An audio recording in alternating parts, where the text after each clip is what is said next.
Question number 28 यहाँ पे हम डिस्कस कर रहे हैं। क्वेश्चन में आपको दिया है कि दो पैरेलल वायर हैं और उनको सेपरेट रखा गया है 10 सेंटीमीटर डिस्टेंस से, carrying current 10 ampere and 40 ampere along the same direction.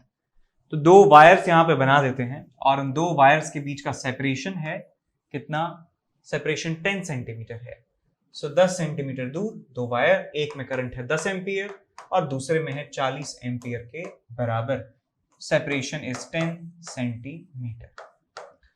अब कहते हैं क्या कि where should a third current wire to be placed so that experience no magnetic force. कोई भी मैग्नेटिक फोर्स इसके ऊपर नहीं लगना चाहिए।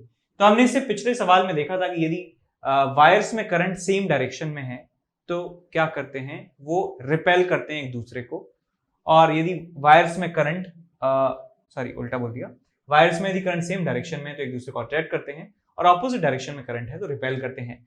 तो हम या तो इससे भी रिपेल कराएं उस तीसरे वायर को और इससे भी रिपेल करवाएं, बीच में रखें तो, या फिर बीच में रखने पर इससे भी अट्रैक्ट करवाएं, इससे भी अट्रैक्ट करवाएं। तो मैं रख देता हूं कहीं पे भी एक वायर को। लेट्स से मैंने एक वायर को रख दिया है यहां पर और उस वायर के साथ जो डिस्टेंस है ये मैंने रख दिया x के बराबर, ये रख दिया मैंने 10 माइनस x के बराबर। अब उसमें करंट चाहे कैसी भी डायरेक्शन में हो, चाहे करंट ऐसे हो चाहे करंट ऐसे हो, कैसे भी हो, तो ऐसे करंट होगा तो ये भी अट्रैक्ट करेगा उसको, ये भी अट्रैक्ट करेगा, और करंट ऐसे होगा तो ये इसको रिपेल करेगा, ये इसको रिपेल करेगा। तो दोनों में ही हमारा विन विन सिचुएशन यहाँ पे बन रही है। तो कैसे भी करंट इसमें हो तो मैंने मान लिया कि उसमें करंट जो है वो I के बराबर मान लेता हूं, I के बराबर करंट इसमें फ्लो कर रहा है और यहां से डिस्टेंस x है, यहां से डिस्टेंस 10 माइनस x है। तो ये इसके ऊपर फोर्स लगाएगा कितना? Mu naught upon 4 pi 2 times I1 into I2 divided by d। Force पर यूनिट लेंथ की बात कर रहा हूं, यूनिट लेंथ पे कितना फोर्स है इतना है, और ये कितना फोर्स लगाएगा इसके ऊपर? मैं कह सकता हूं mu naught upon 4 pi 2 into 10 minus x into I divided by d, divided by d। अच्छा, इसमें करंट हमें 40 लिखना था, यहाँ पे 40 और यहाँ पे आएगा 10 माइनस x। ये करंट है, ये डिस्टेंस है दोनों के बीच का। अब देखिए इनको सॉल्व कीजिए। म्यू नॉट अपॉन 4 पाई से म्यू नॉट अपॉन 4 पाई गया, 2 से गया 2, 0 से गई 0, I से गया I, तो आपको मिलेगा 1 upon x is equal to 4 upon 10 minus x। Multiply कर दीजिए दोनों को। So 10 minus x is equal to 4x और 5x आपको मिलेगा 10 के बराबर, x की वैल्यू आपको मिलेगी 2 के बराबर। सो 2 सेंटीमीटर दूर आपको इसे रखना चाहिए यहां से, जिससे इसके ऊपर लगने वाला जो टोटल फोर्स है 0 के बराबर हो। अब एक और पॉसिबिलिटी इसकी बनती है कि मैं इस वायर को यहां पे लाके रख दूं, इसको मैं यहां पे लाके रख दूं तो ये कम करंट है तो कम फोर्स लगाएगा, लेकिन इसकी डिस्टेंस भी कम है तो ये ज्यादा फोर्स लगा सकता है, और उतना ही फोर्स ये लगा दे ऑपोजिट में तो भी इक्विलिब्रियम की सिचुएशन यहां पे बन सकती है, यहां पर नहीं बनेगी। ठीक है, तो मैं यहां पे एक वायर को रख के देख लेता हूं, और यहां पे हमारे पास एक 10 एम्पियर करंट वाला वायर है और यहां हमारे पास एक और 40 एम्पियर करंट वाला वायर है। दोनों के बीच का सेपरेशन है 10 सेंटीमीटर और मैंने एक वायर तीसरा यहां पे रख दिया है, और इसमें जो करंट है वो मैं मान लेता हूं इस डायरेक्शन में है, I के बराबर। इसका सेपरेशन है x और इसका सेपरेशन कितना हो जाएगा 10 प्लस x। तो देखिए बेटा, ये जो वायर है उल्टा ले लो इसको, उल्टा, ये इसको रिपेल करेगा और ये इसको क्या करेगा, ये भी इसको रिपेल करेगा, बिकॉज सेम डायरेक्शन में है तो ये कंडीशन पॉसिबल नहीं है। दोनों ही इसको रिपेल करेंगे, अच्छा, क्योंकि इनका दोनों का करंट का डायरेक्शन सेम है, तो ये पॉसिबल नहीं हो पाएगा। ठीक है, ऐसे इधर भी सेम केस हो जाएगा कि यहाँ पे कोई वायर में बनाऊंगा, उसमें करंट मान लीजिए कैसे भी रख देता हूं तो ये इसको अट्रैक्ट करेगा, ये भी इसको अट्रैक्ट करेगा। यदि मान लीजिए ऑपोजिट डायरेक्शन मान लेता तो ये इसको रिपेल करता, ये भी इसको रिपेल करता, तो या तो इधर जाता या इधर जाता, इक्विलिब्रियम में नहीं रह पाता। तो बीच में ही एक पोजीशन पॉसिबल थी जो हमने बता दिया आपको 2 सेंटीमीटर के बराबर। आगे इसके बाद चलते हैं क्वेश्चन नंबर 29 में। क्वेश्चन नंबर 29 में दिया है कि एक पार्ट ऑफ इलेक्ट्रिकल सर्किट आपको दिया है, वायर ABCDEF लॉन्ग है, आइडेंटिकल रेजिस्टेंसेज हैं इनके इसका रेजिस्टेंस और इसका रेजिस्टेंस आपस में बराबर है, और कहा है आगे कि separation between the neighbouring wires is 1 centimetre. ये 1 सेंटीमीटर है, ये 1 सेंटीमीटर है। Wires AE and BF have negligible resistance. Wire A E जो है और बी और एफ जो है इनके रेजिस्टेंसेस नेग्लिजिबल हैं। तो मैं इतना कह सकता हूं कि इस वायर से जो सप्लाई करंट आएगा मान लीजिए आई के बराबर आता है, सो 1/3 जो है वो डिवाइड हो जाएगा। यहाँ पे भी आपको मिलेगा I/3, यहाँ पे भी आपको मिलेगा I/3, यहाँ पे भी आई को मिलेगा I/3। तो इन 3 वायर्स में करंट हमें पता चल जाएगा कि 1/3 है। आगे दिया है कि the ammeter reads 30 ampere current, calculate the magnetic force पर unit length of AB and CD। तो यदि ये एमीटर जो है आइडियल मानेंगे इसको कि 30 एम्पियर करंट रीड करता है, इसका मतलब इन तीनों में कितना जाएगा 30/3 30/3 30/3। सो 10 एम्पियर 10 एम्पियर 10 एम्पियर करंट जाएगा सेम डायरेक्शन में। आपको निकालना है कि वायर AB के ऊपर पर यूनिट लेंथ लगने वाला फोर्स कितना होगा। तो इस वायर के ऊपर इसकी वजह से कह सकता हूं एक अट्रैक्टिव फोर्स लगेगा और इस वायर की वजह से भी एक अट्रैक्टिव फोर्स लगेगा, और ये फोर्स जो है F1 F2 मान लेता हूं F1 F2। तो F1 F2 की वैल्यू जो है आप निकाल सकते हैं। F1 इसकी वजह से फोर्स, F2 इसकी वजह से फोर्स, तो आपको मिल जाएगा F1 plus F2 which is the net force on wire AB पर यूनिट लेंथ। ये आपको मिल जाएगा μ0/4π, करंट सब में सेम है 2I² 1/d1 1/1 centimetre plus 1/2 centimetre. ये आपको रिजल्ट यहाँ पे मिल जाएगा। सो आंसर आ जाएगा आपके पास 10⁻⁻7 into 2 times I² which is 10² which is 100, और ये आपको मिल जाएगा 150 150। सो 1 2 3 -4 बचा है और 15 दूनी 30, सो 3 इंटू 10⁻³ फोर्स आपको मिलने वाला है पर यूनिट लेंथ। फोर्स न्यूटन पर मीटर आप कह सकते हैं, फोर्स आपको मिल जाएगा। ये फोर्स ऑन AB है पर यूनिट लेंथ। और ऐसे ही आप निकालना चाहें CD पर फोर्स निकालना चाहें तो CD पर फोर्स देखिए बेटा कैसे निकालेंगे। ये इसको अट्रैक्ट करेगा, ये इसको अट्रैक्ट करेगा, डिस्टेंसेस आपस में बराबर हैं, करंट आपस में सब में बराबर है। तो मैं कह सकता हूं जितना फोर्स AB CD के ऊपर लगाएगा उतना ही फोर्स EF CD के ऊपर लगाएगा। तो दोनों फोर्स एक दूसरे को कैंसिल आउट कर देंगे, आंसर आ जाएगा आपका 0। तो AB के ऊपर फोर्स निकाल दिया पर यूनिट लेंथ, और CD के ऊपर जो फोर्स पर यूनिट लेंथ है that will be equal to 0। आगे चलते हैं इसके बाद क्वेश्चन नंबर 30 की तरफ। क्वेश्चन नंबर 30 में दिया है कि एक लॉन्ग स्ट्रेट वायर है, उसको हॉरिजॉन्टली फिक्स्ड रखा गया है और वो करंट कैरी करता है 50 एम्पियर के बराबर। एक दूसरा वायर है जिसकी लीनियर मास डेंसिटी है इतनी, is placed parallel to it and directly above the wire at the separation of 5 millimetre. What current should this second wire carry such that magnetic repulsion can balance its weight? तो magnetic repulsion जो है यानी कि दो conductors के बीच में लगने वाला फोर्स और जो उसका ग्रेविटेशनल फोर्स है वो आपस में बैलेंस हो जाए। तो एक वायर है हमको दिया है जिसका करंट जो है 50 एम्पियर है, इससे थोड़ा ही ऊपर एक दूसरा वायर है जिसमें करंट हमें नहीं पता है कितना। मैंने मान लिया करंट जो है I के बराबर है और करंट ऐसे फ्लो हो रहा है। अब इसका हमें लैम्डा दिया है, तो हमें बताना है कि करंट की वैल्यू क्या होनी चाहिए जिससे इक्विलिब्रियम में रहे।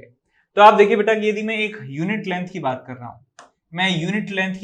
हूं, ये मान लीजिए यूनिट लेंथ की 1 मीटर की बात कर रहा हूं, तो इस 1 मीटर वायर के ऊपर जो फोर्स लगेगा इस नीचे वाले वायर की वजह से वो अपवर्ड डायरेक्शन में लगेगा, क्योंकि करंट के जो डायरेक्शंस हैं वो ऑपोजिट हैं।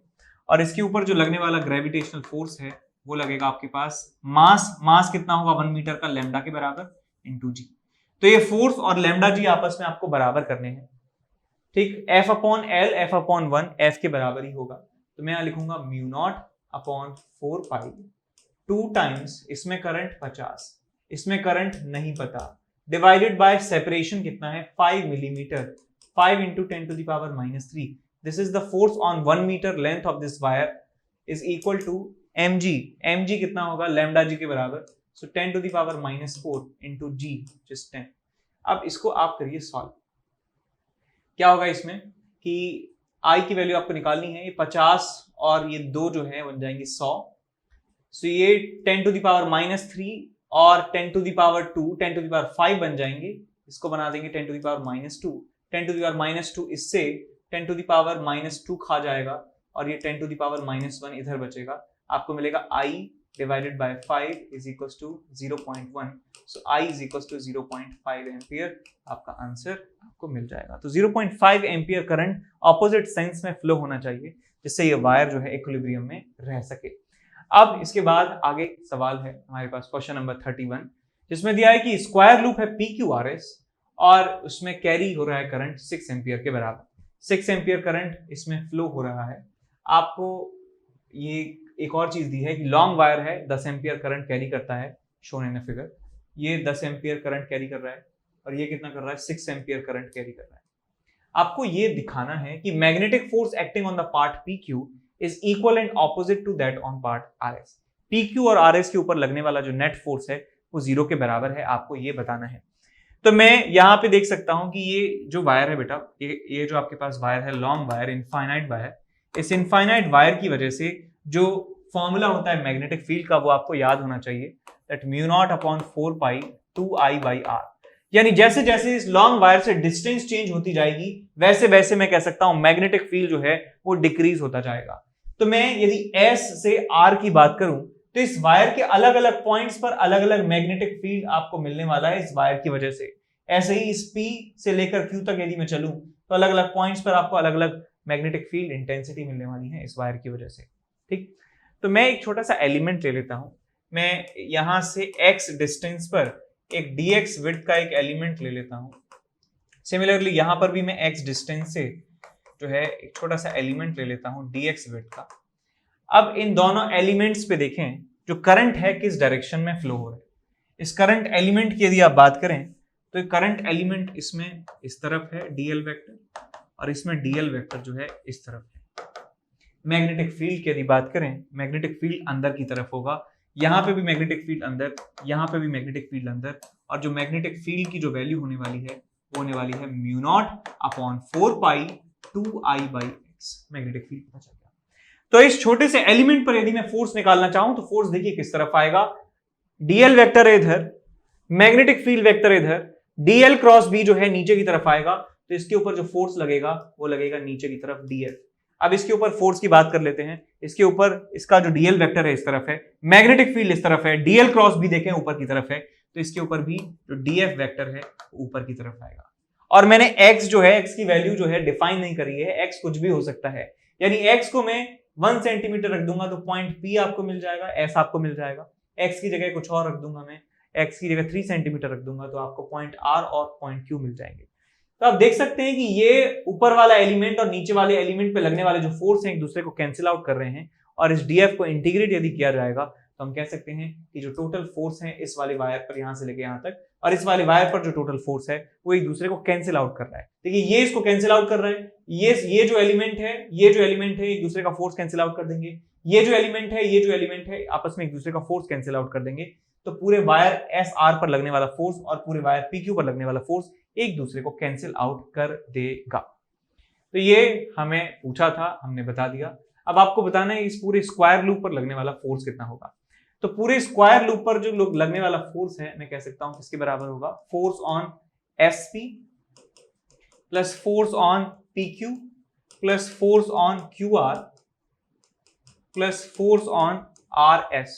तो RS और PQ आपस में एक दूसरे को कैंसिल आउट कर देते हैं। हमें SP पर फोर्स निकालना है और QR पर फोर्स निकालना है। ये बेसिकली हमारे लिए दो वायर्स हैं, पैरेलल वायर्स हैं, दोनों के बीच का सेपरेशन हमें पता है। करंट एक दूसरे में ऑपोजिट डायरेक्शन में फ्लो हो रहा है तो एक दूसरे को रिपेल करेंगे। तो ये इसको रिपेल करेगा और इसमें करंट ऐसे है तो ये इसको क्या करेगा, अट्रैक्ट करेगा। तो मैं इस फोर्स को मान लेता हूं F1, इसको मान लेता हूं F2। तो F1 माइनस F2 यदि मैं कर देता हूं तो आपको टोटल फोर्स मिल जाएगा। तो मैं F टोटल यहां पे लिख सकता हूं is equals to F1 minus F2। F1 की वैल्यू कितनी आ जाएगी, म्यू नॉट, ये टोटल फोर्स यदि पर यूनिट लेंथ में निकाल रहा हूं, per unit length is equals to mu naught upon 4 pi 2 times I1 into I2 divided by separation 1 centimeter minus F2 mu naught upon 4 pi 2 times I1 into I2 divided by D which is 3 centimeter, 3 into 10 to the power minus 2। तो इसको solve करने से आपको answer मिल जाएगा पर unit length का, और आपको लेंथ से मल्टीप्लाई कर देंगे। इसकी साइड जो है 2 सेंटीमीटर है, ये 2 सेंटीमीटर यहाँ पे रख के इधर मल्टीप्लाई कर देंगे तो आपको टोटल फोर्स भी पूरे स्क्वायर लूप पर पता चल जाएगा। ठीक है जी, अब चलते हैं अगले सवाल की तरफ। क्वेश्चन नंबर 34 यहाँ पे हम डिस्कस कर रहे हैं। क्वेश्चन में आपको दिया है कि एक इलेक्ट्रॉन इतने रिवॉल्यूशन करता है 1 सेकंड में एक सर्कल में, और सर्कल का रेडियस आपको दिया है 0.5 एंगस्ट्रॉम। 0.5 एंगस्ट्रॉम। तो आपको बताना है कि उसके सेंटर पर, सर्कल के सेंटर पर जो प्रोड्यूस होगा मैग्नेटिक फील्ड वो कितना होगा। तो आप देखिए बेटा, ये आपके पास एक सर्कल है, सर्कल में इलेक्ट्रॉन जो है घूम रहा है इस तरफ, और इलेक्ट्रॉन का जो फ्रीक्वेंसी आपको दिया है, number of revolution in 1 second, that frequency is 3 × 10⁵ तो यहां से आप टाइम पीरियड निकाल सकते हैं 1/f, और आप यहां से करंट निकाल सकते हैं जो इक्विवेलेंट करंट यहां पे प्रोड्यूस होगा, that will be equal to Q divided by T। क्या लिख सकता हूं मैं? Q × F। तो चार्ज होता है एक इलेक्ट्रॉन का 1.6 × 10⁻⁹, और इसमें आप मल्टीप्लाई कर देंगे फ्रीक्वेंसी को, तो आपको मिल जाएगा इक्विवेलेंट करंट इन एम्पियर। तो ये कितना हो जाएगा? 4.8 × 10⁻⁻14 एम्पियर के बराबर करंट आपको मिल जाएगा। अब ये करंट की जो डायरेक्शन है वो इलेक्ट्रॉन के मूवमेंट की डायरेक्शन के ऑपोजिट होगी। इलेक्ट्रॉन का मूवमेंट इस तरफ है, तो करंट इसमें फ्लो होगा इस तरफ, और इस करंट यदि इस लूप में फ्लो हो रहा है तो इसके सेंटर पर मैग्नेटिक फील्ड का डायरेक्शन बता सकते हैं कि अपनी फिंगर्स को कर्ल कीजिए, और जो थंब का जो डायरेक्शन है वही मैग्नेटिक फील्ड का डायरेक्शन होगा। मैग्नेटिक फील्ड जो है सेंटर पर नीचे की तरफ होगा, और इसका फॉर्मूला होता है आपके पास μ0I/2r के बराबर। यदि नंबर ऑफ टर्न्स 1 है तो μ0I/2r, यदि n नंबर ऑफ टर्न्स है तो μ0NI/2r। इसके सेंटर पर मैग्नेटिक फील्ड का फॉर्मूला है। तो μ0 की वैल्यू है 4π × 10⁻⁷। करंट कितना है? 4.8 × 10⁻⁻14 डिवाइडेड बाय 2 × r। रेडियस है जी 0.5 एंगस्ट्रॉम, यानी 1/2 × 10⁻⁻10 metre.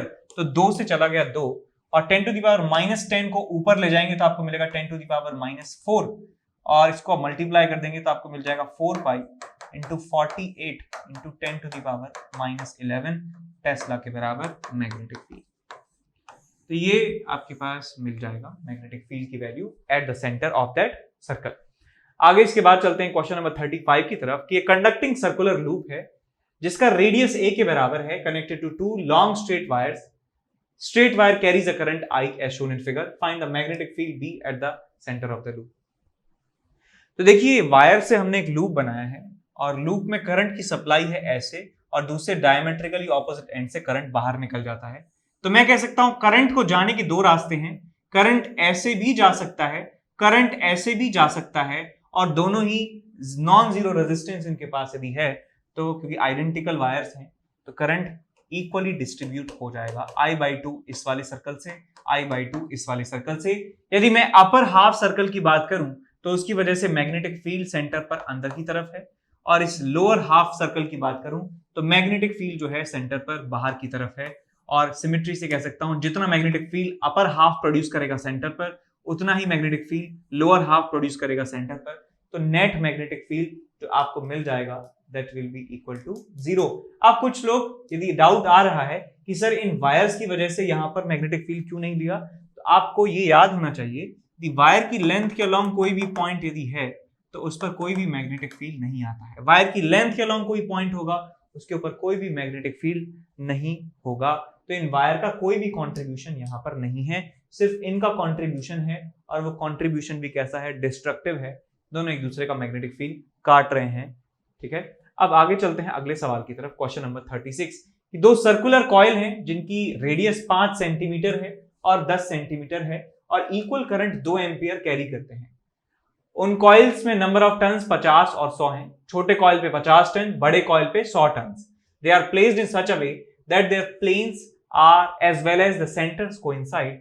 Find the magnitude of the magnetic field B at the common center of the coil if the currents in the coils are in the same sense in the opposite sense। तो 2 concentric coils हैं, same plane में हैं, तो मैं इस board के plane में 2 circles बना देता हूं जिनकी रेडियसेस जो हैं वो एक दूसरे से डबल हैं। एक दूसरे से डबल मतलब एक का डबल है, दूसरे का आधा है। तो इसका रेडियस मुझे पता है छोटे वाले का, और इसका रेडियस भी मुझे पता है 5 और 10 centimetre. 5 semi, 10 semi. Number of turns हमको पता है, नंबर ऑफ टर्न्स इसके 50 हैं और इसके जो हैं 100 हैं, ठीक। Number of turns is equal to 50, number of turns is equal to 100। अब करंट यदि दोनों में सेम डायरेक्शन में फ्लो हुए, मान लीजिए दोनों में सेम डायरेक्शन में करंट फ्लो होता है, तो सेंटर पे मैग्नेटिक फील्ड आपको बताना है। तो मैं यहाँ पे तरीका इस्तेमाल कर रहा हूं कि लूप में या किसी एक आर्क की वजह से मैग्नेटिक फील्ड निकालना है, तो अपने राइट हैंड की जो फिंगर्स हैं उनको कर्ल कीजिए, इस तरीके से कर्ल कीजिए करंट के साथ साथ। करंट ऐसे जा रहा है तो अपने राइट हैंड के थंब को देखिए किस तरफ ये पॉइंट कर रहा है, वही मैग्नेटिक फील्ड का डायरेक्शन है। चाहे एक्सिस पे निकाल रहे हो, चाहे आप सेंटर पे निकाल रहे हो, सिर्फ एक्सिस और सेंटर पे निकालने के लिए तरीका होता है। ऐसे कर्ल कीजिए फिंगर का डायरेक्शन, मैग्नेटिक फील्ड का डायरेक्शन। तो इस पॉइंट पर छोटे लूप की वजह से बाहर और बड़े लूप की वजह से भी बाहर है, तो मैग्नेटिक फील्ड जो नेट मैग्नेटिक फील्ड होगा दैट विल बी ऐसे जुड़ जाएगा दोनों का, b1 प्लस b2। फॉर्मूला क्या होता है, mu naught ni by 2r। तो यहाँ पे फॉर्मूला लगाऊंगा mu naught ni by 2r और यहाँ पे लगाऊंगा mu naught ni by 2r। करंट दोनों में 2 एम्पियर के बराबर है। तो यहाँ पे देखिए म्यू नॉट को कॉमन ले लीजिए, 2 को कॉमन ले लीजिए, i को कॉमन ले लीजिए, आपको मिलेगा यहाँ पे n1 bye r1 plus n2 bye r2, ठीक। तो म्यू नॉट कितना होता है 4 pi into 10 to the power -7। i 2 ampere से 2 चला गया, आपको मिलेगा यहाँ पे number of turns 50 divided by 5 centimetre, 5 into 100 plus n2 is 100 और इसका रेडियस है 10 सेंटीमीटर, 10 इंटू 100। इसको आप सॉल्व कर लेना, आपको नेट मैग्नेटिक फील्ड की वैल्यू सेंटर पर पता चल जाएगी। अब कहते हैं कि सेकंड पार्ट में यदि करंट जो है ऑपोजिट सेंस में है तो क्या होगा। अब करंट एक ऐसे है और दूसरा ऐसे है, तो मैं एक बात कह सकता हूं कि इसका मैग्नेटिक फील्ड का डायरेक्शन बाहर की तरफ है और इसके मैग्नेटिक फील्ड का डायरेक्शन अंदर की तरफ है। तो मैं ये कह सकता हूं कि net magnetic field will be, ये बड़ा होगा, देखना पड़ेगा आपको कौन सा ज्यादा है कौन सा कम है। सो ये आप b1 माइनस b2 जो है निकाल सकते हैं, ये b1 है ये b2 है, दोनों का डिफरेंस का मॉड आपको लिखना होगा, वही इनका नेट मैग्नेटिक फील्ड होगा सेंटर पर। एक दूसरे का ये अपोज करेंगे यदि ऑपोजिट करंट फ्लो होगा। सेम करंट फ्लो होगा तो दोनों साथ साथ जुड़ जाएंगे, और ऑपोजिट डायरेक्शन में फ्लो होगा करंट तो एक दूसरे का कैंसिल आउट करेंगे, मैग्नेटिक फील्ड जो ज्यादा होगा वो जीत जाएगा।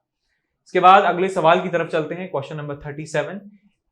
If the outer coil of the previous problem is rotated through 90 degree about a diameter, what would be the magnitude of magnetic field B at the center? यदि बाहर वाले coil को 90 डिग्री से रोटेट कर दिया जाता है तो सिचुएशन कुछ ऐसी हो जाएगी आपके पास कि एक छोटा जो कॉइल है वो ऐसे है और बड़ा जो कॉइल ऐसे रखा था उसको हमने ऐसे रोटेट कर दिया है, तो ये बन जाएगा आपके पास ऐसे। ये सिचुएशन आपको यहां पे मिल जाएगी।